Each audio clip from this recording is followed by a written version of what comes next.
internautes bu Baobab audiovisuel TV mbégte ak contentement moom lay am saa su ne suma jàkkaarloo ak yéen donc man maa leen ko diggoon te def naa ko tey waxoon naa leen dinaa teg plateau bu bees tàq tuddee ko jaar jaar boo xamante ni dafay doon confidentiel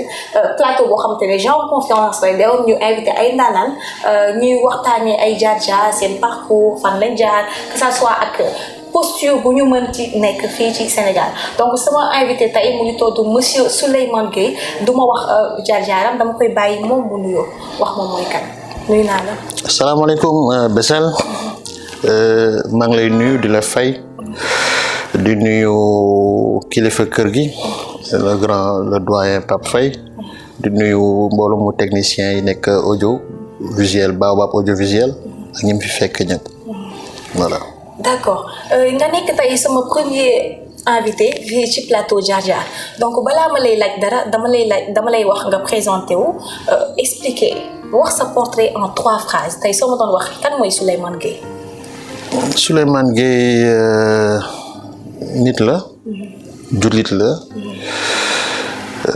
ndaanaan la. Souleymane ci gàttal nit la boo xam ne dafa nekk waylaago nekk autorité au niveau de la commune de Fann Point Amitié deuxième adjoint au maire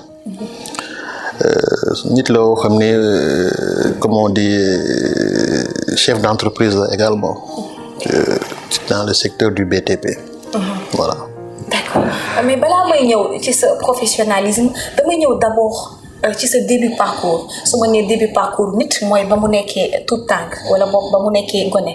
tey ba nga nekkee xale ban façon xale nga woon. bon lenn mën naa la ko wax moom déjà ba may nekk xale ak feebar bi di ma dabee.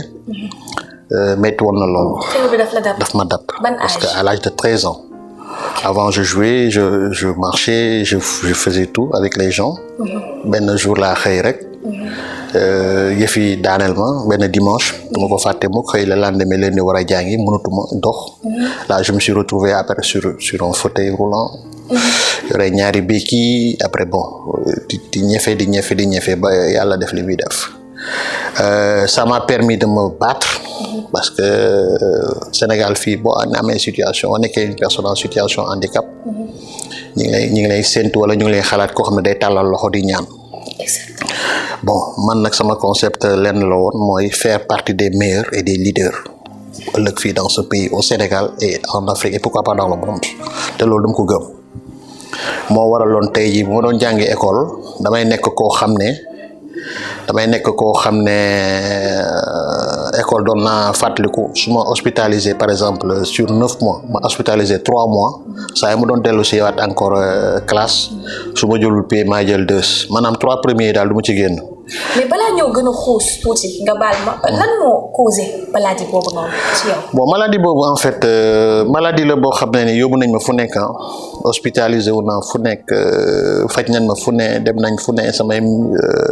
traitement maanaam ci wàllu olof bi ak wàllu tubaab mais ils n'ont rien vu. est-ce que da nga am mbokk bu ko am. En fait je suis l'aîné d'une famille et dans ma famille il y a 2 autres personnes en situation de handicap aussi sama petit frère sama petite sœur mais ba ñu gëstoo aussi suñu côté parents yi amuñ ci mais peut-être lu waroon am la lu war a nekk la je me rappelle ma grand-mère nous disait ça nee na li gëm ne nangu leen yàlla nangu leen ndogal te xam ne lii bu leen da ngeen ci yàq seen xaalis sonn ci rek yàlla li muy def na ko ba pare donc gëm la donc ma dund ko avec fierté et la tête haute parce que ça m'a permis de me battre et voilà d'en arriver là où j'en suis aujourd'hui. Mais ci sa début parcours ak li nga xamante ne ni suñu borom moo la ko teg. est-ce que mës nga dund wala nga sentir benn ignorance venant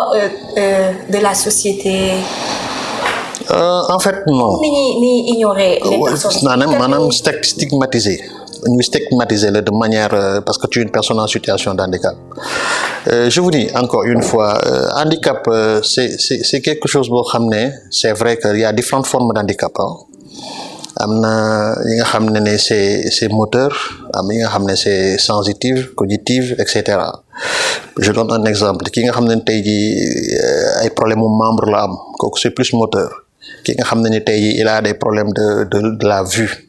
wala de l'ouïe par exemple du dégg maanaam mu tëx wala mu gumba loolu c'est plutôt sensitif les nerfs cognitifs mooy ñi nga xam ne ni dañu am feebaru xel ak yooyu donc différents types d'handicap yooyu moo am mais man à mon avis man je me dis que handicap dafa nekk loo xam ne tey jii toute personne vivant sur terre est un potentiel handicapé je vous donne des exemples il arrive parfois des gens des jours tey nga gis nañ ko fi ba tey koo xam ne tey journée bi day nekk une journée bien remplie le soir en se couchant mu tëdd avant muy tëdd reer na par exemple lekk na cere baaseem comme ni mu koy waxee xëy la lendemain am AVC et du coup il est paralysé donc xam nga kooku ku ko newoon démb laa fay suba boo xëyee doo mënal dara sa bopp du ko gëm donc muy wan ni que àddina moom toute personne bi nga xam ne ni tey jii dafay day nekk en personne bien importante mën nga tëdd nelaw yeewu le lendemain nekk en situation d'handicap te c'est une vérité absolue ba loolu war a tax na que il ne sert à rien de stigmatiser ou bien de beddi wala de bañ a jël en compte ces genres de personnes là loolu la mais man de mon enfance au contraire j'ai toujours été un leader jovial doon foo di ree ak yëpp à un moment métti woon na parce que il fallait comment dirais-je accepter ça et puis d'où ma devise accepter assumer et avancer il fallait nga accepter ko d'abord ensuite nga assumer ko après nga avancer jéem a. Est-ce que la famille vous a servi benn assistance? Effectivement je me rappelle ma grand-mère surtout mes deux grand-mères paternelle comme maternelle ñoom ñoo ma doon gën a protéger ñoom ñoo doon bañ sax may def yenn activités yi di yëkkati ay lu diis wala di def lenn te ñoom dañ ma doon gën a encourager pour may jàng xam nga di ma beral loxo quoi par rapport ak sëti quoi on a eu la chance nag de grandir dans une maison familiale où on était nombreux mais ci biir loolu da ngay gis ne que yow mère bi da la doon beral loxo par rapport à beaucoup de choses donc da nga ko doon dund donc tu sentais cet amour là envers elle quoi voilà loolu moom c'était quelque chose. ok léegi dañuy ñëw ci éducation scolaire. sànq yaa ngi ci commencé woon mais man maa la dagg pour bëgg ñu delluwaat à zéro. donc tey xale xam nga y a des écoles yoo xamante ne ni c'est réservé aux personnes handicapées. donc est-ce que da nga duggoon foofu wala da nga dugg bokk ak ñëpp aussi ba nga bokkee ak ñëpp nan la nekkee woon. Lii je serais à l'aise de le dire et de le partager. Pourquoi? Parce que jamono ñuy jàng pratiquement il y avait pas d'établissement spécialisé pour les personnes en situation d'handicap. D'ailleurs les rares écoles qui sont là comme yu mel ni centre Talibé Dabo Grand Yoff loolu ba ñu leen amee yàggul jamonoy Abdou Diouf la et mon petit frère et ma petite sœur def naa ñoom foofu la ñu fréquenté mais man j'ai pas eu cette chance là d'aller là-bas man dama dugg ci école normale école primaire la fréquenté zone B après ma dem CG zone B qui est devenu Maturin Diop ensuite ma dem lycée Blaise Diagne ensuite ma def études supérieures système boobu temps la ñuy def système LMD yooyu voilà dem ETSOS ak yooyu génn voilà jàng quoi. Vous faisiez partie des meilleurs élèves. waaw à chaque fois les gens bon en fait loolu lañ doon wax chaque fois te loolu lañ ma doon bindal ci bulletin yi je faisais tout pour être parmi les meilleurs tout le temps parce que loolu laa gëm. waaw man dama bëggoon jàng et je me documentais trop donc voilà dama doon gëstu à chaque fois avoir de bonnes notes et je me rappelle à l'époque je voulais être magistrat mais mon père ne voulait pas après ma mère voulait que je sois docteur mon père aussi disait qu'il faut que je sois enseignant comme lui parce qu'il a été enseignant professeur tout ça là donc loolu la quoi voilà. donc ñëpp xam nañ ne soo jógee benn dëkk dem benn dëkk sa façon dundin dafay changer. say relations dafay changer. sa façon de voir les choses dafay changer donc au moment bi nga xamante ne nii génn nga fii ci réewu Sénégal dem résider beneen dëkk dafay at lan nga dund foofu. Ça m'a permis d'abord de comprendre ce que c'est que l'humain de vivre et de comprendre beaucoup de choses vous savez ñun Sénégal dañu am problème. gis nga da ngay jël nag exemple les Sénégalais qui ont eu la chance de sortir et de s'ouvrir et de rencontrer d'autres cultures yeneen façon société ak yeneen mode de vie sont beaucoup plus à l'aise que ñi fi nekk musuñu génn musuñu dem loolu c'est un constat leneen li mooy man ba ma jógee Sénégal di dem déjà dew moo ne pour wuti liggéey man dama créé une société. J'avais des partenaires blancs. Ñuy liggéey dans le cadre de l'environnement, des recyclages, de récupération des déchets de cuivre. Ñu defal ma mandat pour toute l'Afrique. Je me souviens c'est mon premier voyage bu gën a sori. Doon naa dem Bamako Mali ak yooyu sous-région bi ay Guinée yooyu noonu mais premier bu gën a sori nga xam ne c'était en Afrique du Sud. ba mu fa demee aussi j'ai eu à avoir des contacts là-bas ñu liggéey ba ni may ñëwaatee Bénin mais je vous dis xam nga lu ci gën a garaaw ba may njëkk a dem on m'avait fait une mission j'avais une mission pour 1 mois. De 1 mois je suis resté 13 ans là-bas. Comment? Loolu may nit ki demam la xam-xamul ñëwam ñëw nga yegsi nga li nga bëggoon peut-être amoo ko tu mets quelque chose en place commencer di dérouler bon avec le temps ça prend des années à chaque fois da ngay ne dinaa ñëw Sénégal dinaa ñëw. mais est-ce que du li la fa yóbbu woon pour 1 mois moom nga dem mu sotti wala mu ñàkk sotti ngay toog mu xaar mu sotti parce que tamit durée bi écart dafa bëri. vous savez quand on quitte un pays et on va quelque part pour une mission donnée par exemple yow da nga ubbi société et puis yow nga gëm ni que l'Afrique boo bëggee am développement da nga war a ubbeeku. Je donne un exemple. Actuellement on est en train de parler de la ZLECAf, la zone de libre-échange continentale africaine. ñu ngi koy door a commencer di ko promouvoir nii man loolu gëmoon naa ko il y a 10 ans en arrière. man dama gëm ni que une entreprise sénégalaise war nga fi mën a jóge dem Nigéria wala dem Afrique du Sud wala dem feneen installé wu foofu nga liggéey parce que les opportunités ne sont pas les mêmes et puis li nga fa mën a am li nga fa mën a jëriñ aussi du benn man loolu laa gëmoon du fait que ba ma tubaab bi joxee mission boobu mandat boobu ma dem arrivé maintenant sur place xam nga noo ñëw rek créer société rek tëjaat ko foofu à moins de mois ñibbi soit Sénégal amul sens il fallait non seulement créer l'entreprise commencer dérouler c'est-à-dire commencer wut matériel yeeg yooyu commencer liggéey bi nag dès l'instant que ngay embaucher ay nit di leen fay des pères de famille ak yooyu yëpp sa obligation ak sa responsabilité waruloon tax nga bàyyi leen foofu ñibbi soit Sénégal quelle que soit la chose à chaque fois da ngay jël vacances pratiquement 1 mois wala congé 1 mois yaa ngi xalaat boo demee sa gannaaw kan moo fiy nekk ak lan la ñuy mel loolu yëpp loolu mooy pousser chaque fois ngay repousser di ko repousser ba durée bi voilà ça prend un certain nombre de temps. man li ma xaw a jaaxal mooy lan moo waral choix wu jël projet bi yóbbu ko à l'étranger parce que ñu bari dañuy naan peut-être ñu bari dañu naan tamit les bonnes volontés comme ni ma ko mën a waxee suñu amee projet boo xamante ni ay pères de famille daf leen di concerner les jeunes les femmes les enfants dañ koy yëkkati yóbbu ko beneen dëkk lan moo war loolu choix boobu noonu. bon je vais vous expliquer tout simplement dafa tombé woon contexte boo xam ne ni Sénégal te ku nekk sa sago boo amoon tey loola neex sa dëkk ngay investir sa dëkk ngay tegee lépp ngay tekkiwee jël fi say rakk ak say mbokk ak ñëpp ñu liggéey mais bu nekkee yow le cadre par exemple législatif cadre économique bi ak yooyu yëpp permettre la ko mais da ngay obligé génn tey jii il nous est arrivé tey jii d'avoir des projets ici dans ce pays là bëgg ko def fii au Sénégal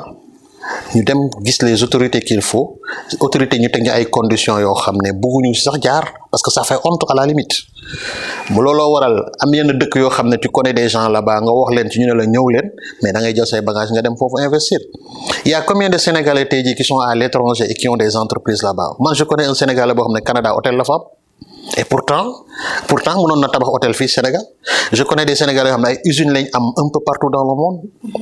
c'est-à-dire élite sénégalaise bi ci boppam en matière d'affaires tey am nañ ay sociétés un peu partout je donne un exemple au Bénin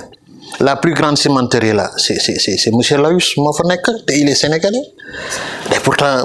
am na fi cimenterie mais bu amee yeneen opportunité yeneen dëkk aussi dañ koy exploiter pourquoi pas mais chaque fois ce sont nos autorités ici c'est-à-dire qui ne facilitent pas les investisseurs ñoom ñoo ñu dul mën a aider à tel point que tey lépp ñu bëggoon investir fi ñu yombalool ñu ko. mais est-ce que gisoo ne loolu il va falloir tamit nga am benn relation ak ñoom wala nga am benn collaboration de pourcentage ak état bi. en fait relation on n'est pas forcé d'avoir des relations avec eux ñoom xam lu leen war mooy teg les cadres mettre en place le cadre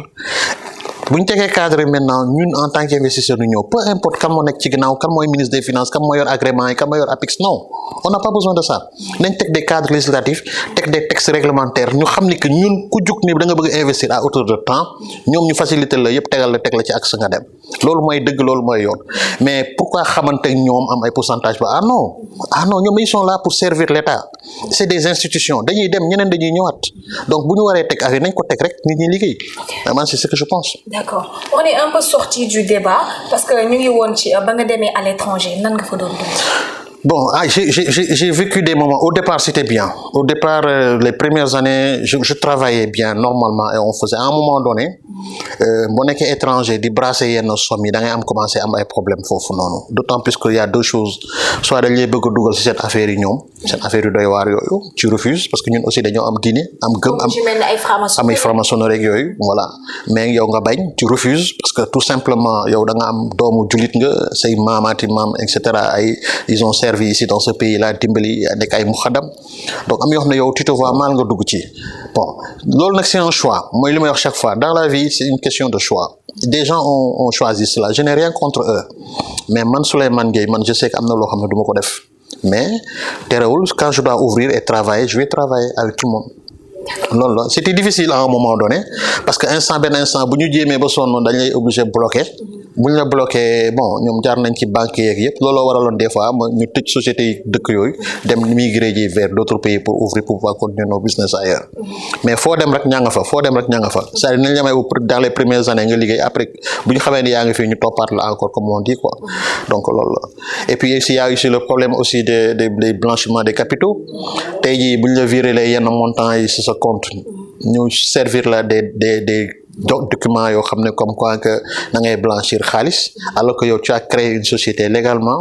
chez le notaire di def say déclaration annuelle def di fay fisc di fay impôt ñu ne da ngay blanchir je les ai dit mais boo bëggee blanchir soxla lu may ñëw ci dëkk yu mel ni sama dëkk laay toog blanchir foofu voilà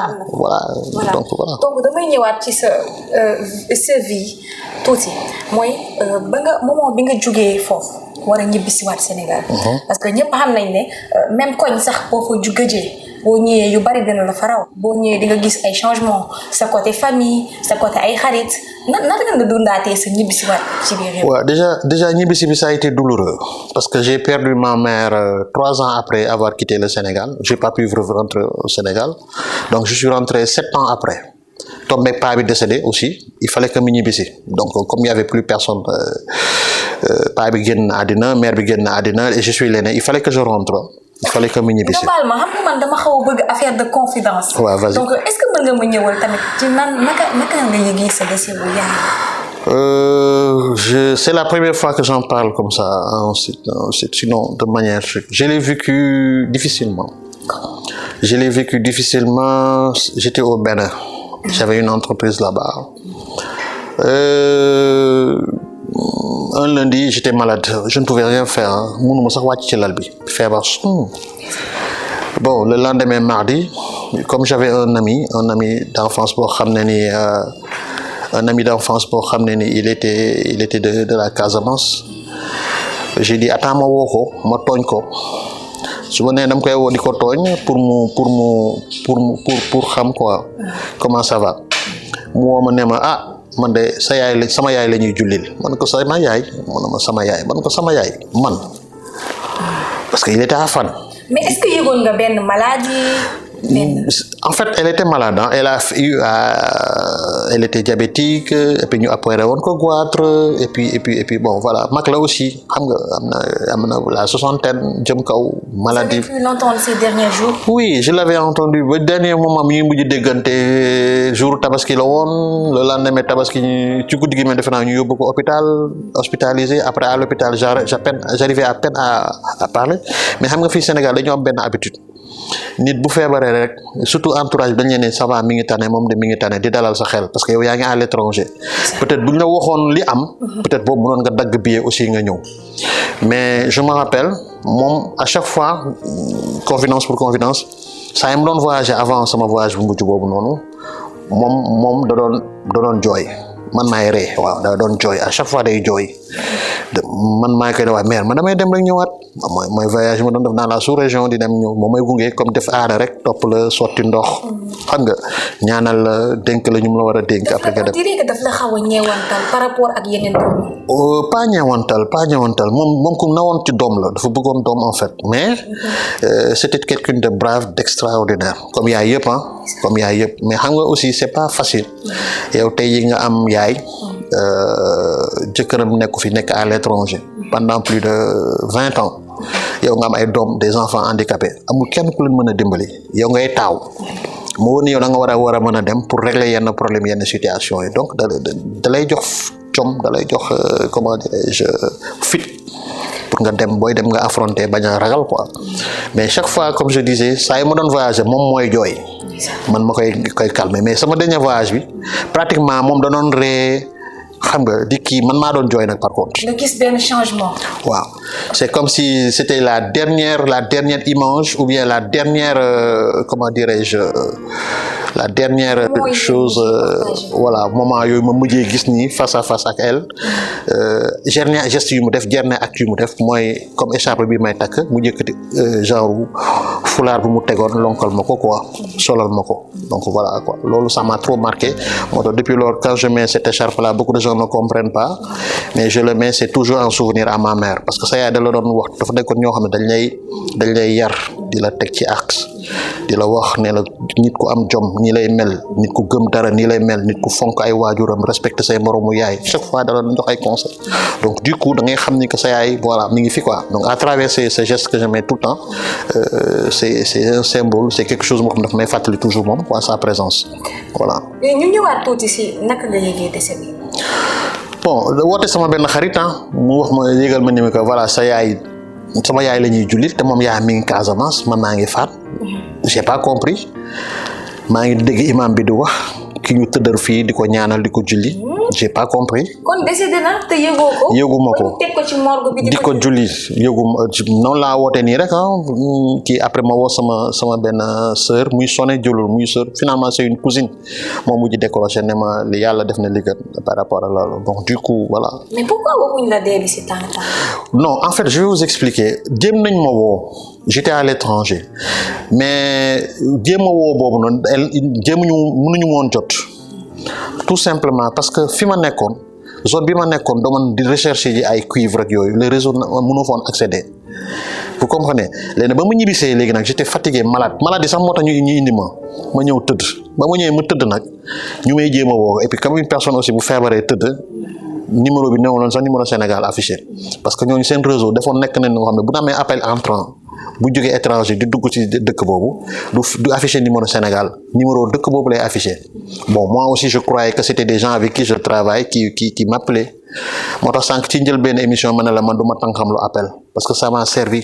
soo gisee loolu rek la dafa am jaar moo tax man képp ku ma mën a woo dans la vie même xaw ma numéro bi damay décrocher. ok rapidement ñu ñëwaat ci xam nga boo ñàkkee waajur. comme niñ koy waxee di nga sentir benn manque d'assistance wala boog même bu nekkee sax dem nga ba nekk kilifa di nga sentir benn vide surtout maa ngay ñàkk yaay nga ñàkk papa naka nga dundee moment boobu balaa ñuy ñëw ci sa domaine professionnel. waaw Bessel vous savez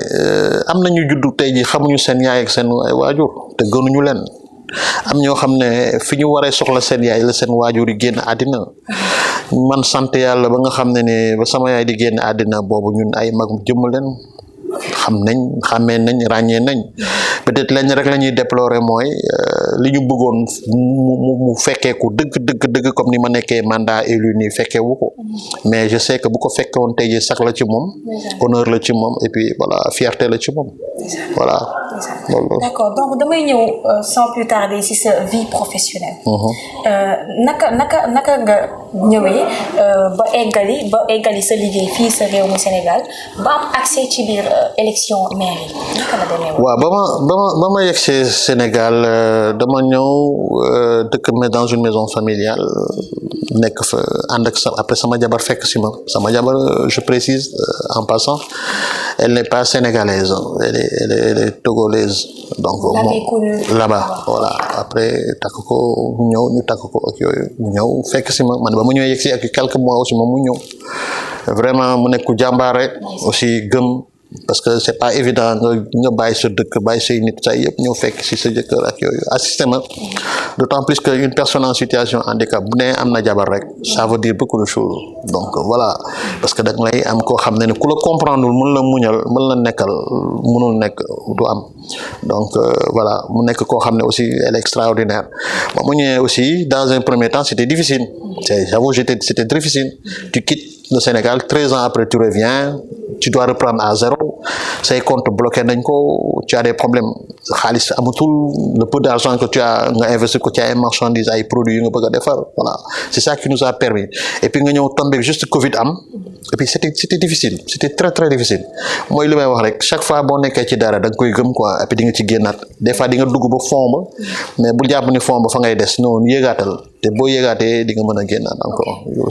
peut-être sama question bi nga xamante ne moom a gën a ñor mooy naka nga intégré ci biir politique. waaw comment j'ai pu intégrer ba ma ñëwee après Sénégal dama commencé pour def business. Là, j'ai connu un de mes grands, un certain, bon, je vais taire le nom. Sama benn grand, il se reconnaîtrait bu dëkk point ku ma bëgg. Moo ma ne mais boy, ça ne te dirait pas de représenter tel parti dans telle instance. Je dis mais pourquoi pas? Il me dit non, si tu veux, tu peux le faire parce que man j'ai l'intention de me présenter aux élections locales.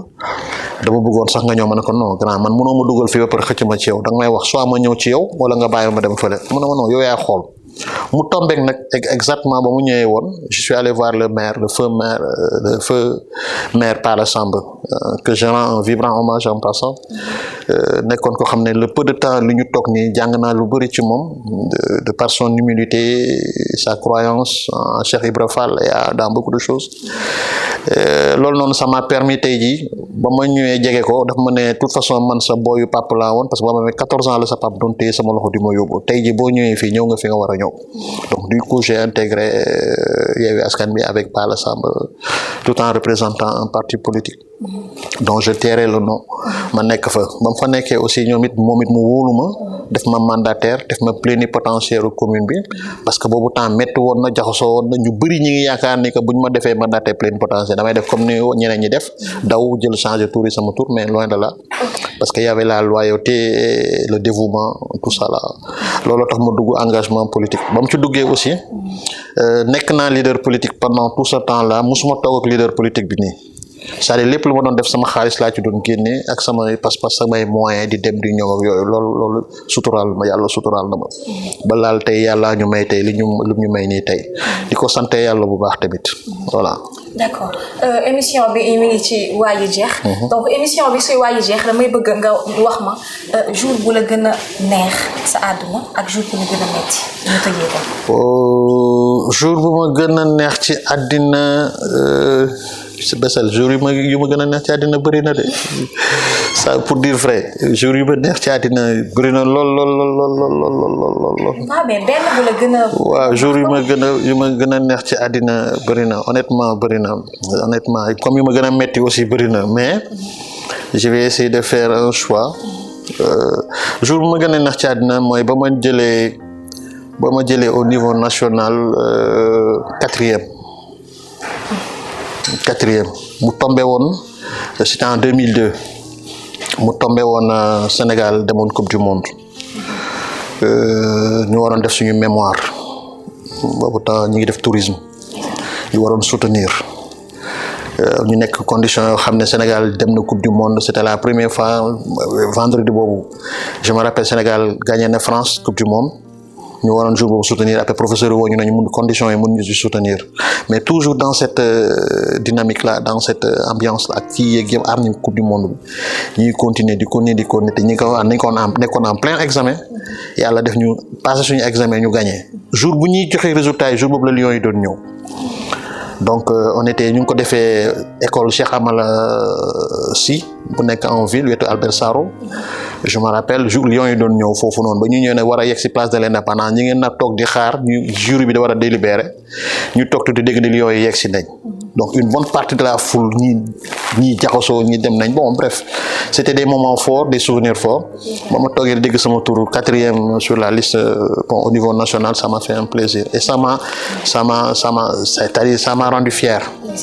Il y avait une fierté. waaw jour mu gën a metti nag mën naa ne sama deewu yaay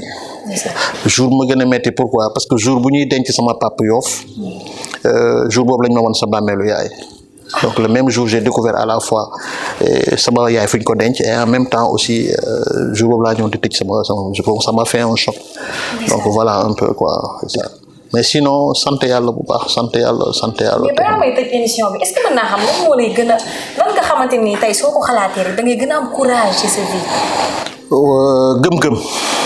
man dama gëm ni que àddina lépp lu yàlla teg ci kaw suuf pour ñun la dañ ko war a dem jëli wuti ko et que il faut se battre man dama gëm ni àddina éternel combat la da ngay fight ba ngay génn àddina da ngay fight xam nga kan la ñuy reposer wu kan la ñuy bu ñu dumbine la ci tombe ici repose maanaam bu ñu dugalee sa biir bàmmeel mais saa yoo xëyee ñun dañoo ñëw ci kaw suuf pour jaamu yàlla te jaamu yàlla bi yëpp lan la mooy ñefe chaque jour fight chaque jour xeex bon pas fight au mauvais sens du terme mais se battre quoi pour avoir quelque chose et li ma dem à l'étranger gëm naa ni boo ñefewul doo am dara te lépp fii ñefe la quoi foog nga fight voilà comme on dit un éternel combattant un éternel fighter. C'est vrai. D'accord donc ma bàyyi la nga wax say tàggatoo say remerciement ak ban conseil nga xamante ni tey boo amoon moom ngay jox jeunesse bi pour gën leen encourager. Tout d'abord dama lay remercier waa kër gi remercier encore kilifa kër gi parce que lii c'est une opportunité la pour ngeen permettre ñun ñu exprimer wu à travers les réseaux sociaux. Bessel maa ngi lay remercier bu baax parce que bu la neexoon tey nga dem jël ñeneen mais tu as fait ton choix sur ma modeste personne et ça vraiment je t'en suis reconnaissant di wax ni que li may wax ni jeunesse bi xam nga lenn la mooy lan nañ gëm seen bopp nañ gëm ni que àddina fii rien n'est facile rien n'est donné lépp da nga ko war a xeex ñefe ko au vrai sens du terme bien sûr que rien ne se donne c'est-à-dire tout s'arrache il faut se battre pour avoir ça soxlul ñuy dem jëli gaal yi parce que li ñu war a am ressource am nañ ko fii tey li ñu leen di gëmloo Eldorado à l'étranger amutul nekkatul mënutul ne tubaab yi seen bopp noonu dañoo am problème nañ toog fii on a la terre on a nos richesses on a beaucoup de choses nañ liggéey di leen gëm ni que dañu war a gëm seen bopp te nañ nangu aussi dem dañ jàngiwaat def formation parce que tey jii jeunes yi dañu war a xam fan lañ jëm ak fan lañ bëgg a yegg Sénégal te ñu bañ a jël affaire de position politicien wala non nañ xam ni que ñoom pour ñu bañ a nekk ay acteurs de développement il faut que ñu am benn base il faut que ñu am cislaay bi mooy lan ñu am benn formation boo xam ne ni bu dëgër ëllëg loolu dana leen permettre ñu liggéey naam tukki neex na mais xam nga ban tukki moo neex tukki boo xam ne booy dem da ngay yóbbaale sa xaalis gu doy dal hôtel yu baax rencontre ay nit bu bëree ba bëri 1 mois nga ñibbisiwaat wala jënd fa say marchandises 2 semaines 1 mois nga ñibbisiwaat ñu toog sa réew tukki boobu moo neex. mooy li may wax rek su may dem Europe noppalooy tax. voilà noppalu teg wala ay partenaires dem liggéey voilà. donc monsieur Souleymane Gueye maa ngi rafetlu disponibilité bi. parce que bu la neexoon xañ ñu sa disponibilité franchement ak modestie bi nga am ba ñëw fekk suñu plateau. donc plateau jaar la woon à chaque fois mu nekkoon sama premier numéro ma fas yéene di leen jox dig daje ak yeneen daanaan yeneen. yoo xamante ne ni yéen a ngi daan gis nit ki mais xamoo leen lu mu dund donc plateau bi dina leen permettre képp koo xamante ne ni bëgg ngeen ma invité ko aussi ngeen koy def ci commentaire yi ko defee ma dem sekk ak moom waxtaan bu am solo à chaque fois nu mu koy waxee samay bijou lépp lu ma takk luy tàkk muy or muy plaqué lépp Mohamed Diop moo fay jaar maa ngi gërëm waa Baobab audiovisuel di gërëm Biggi sama caméraman merci beaucoup à la prochaine.